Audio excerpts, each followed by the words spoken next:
how does an agent, how does the knowledge broker get that message out to people that are saying, hey, Lisa, hey, Tom, hey, Byron, hey, whomever, I do want to buy a home right now. I do want to invest in myself, build my net worth. I want to have a place for my family to live, and I just can't find anything because this objection has not gone away since really the end of 2020. And to your point, I don't see it changing anytime soon. Right. Well, and I think that that's the key, is being able to articulate to consumers exactly what the data means, right? I think that in that article, there were also some really great stats about how long it's going to take for those housing starts to actually catch up. And we're talking years, like Mm-hmm. 5, 10 plus years in order for the housing starts to actually catch up to what we're going to need to move forward. What that says to me is that pricing is going to continue to increase, Mm-hmm. especially when you combine that those stats along with the things that we've been talking about and that are holding up those move up buyers from moving out, right? They're tied into rates that start with a 2 or a 3, and it becomes a much more it's a bigger process to look at, or a bigger investment to make the move up. And like I said, in past episodes, I believe we're going to see that buyer hold on to a home, moving from 3 to 5 or 5 to 7, moving up into the 10 to 12-year mark, even in that move up inventory. It's not going to just magically come on the market. Couple it with affordability is going to continue to be a factor at play, right? We all know that. But I don't think prices are going to truly depreciate across the country. And I think a lot of the conversations to have with buyers right now are about just that. I think we're going to continue to see prices appreciate year over year, maybe not at the levels that we saw 2020, 2021, but the appreciation factor is still going to run strong.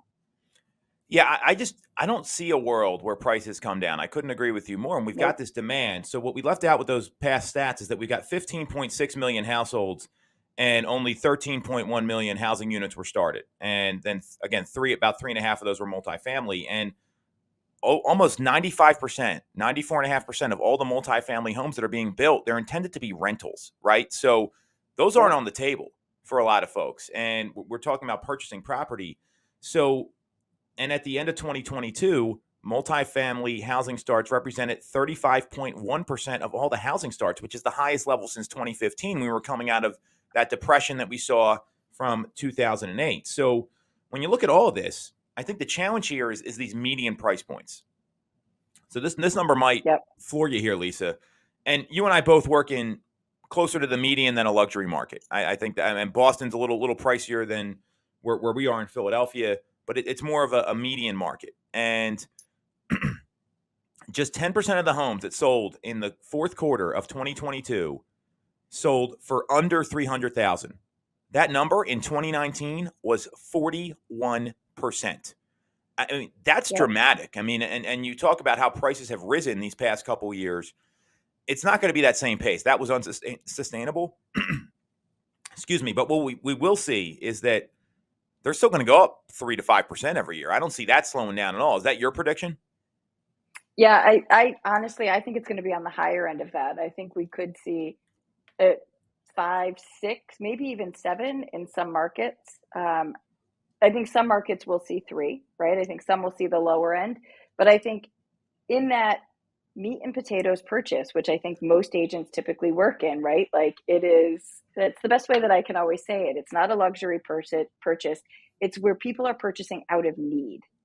It's not a second home, it's not a vacation home, it's not an investment property, but that true need-based purchase, it all ties in. The lack of inventory is going to continue to drive the prices up. There's no way to stop it. We're not in a kale smoothie market, Lisa. We're in the meat and potatoes market. I heard that from Jason Cassidy. He's out in San Diego. I think that's a great way to explain it, though, because it's the median price point. It's what people buy Right. across the country. And you look at what the average income is. I mean, there's only so many homes in these higher price markets. And when you talk about prices going down, it's those high-end luxury markets that might feel it a little more than what we're going to feel. Right. And I always go back to what happened in 2008 to 2012. And our market, well, prices went down. They didn't go down nearly as much as those other places that have these really high numbers. We're built for the typical US homeowner that has a typical income. And that's really what we're talking about here. So with that, and I think this is where the challenge comes in with inventory,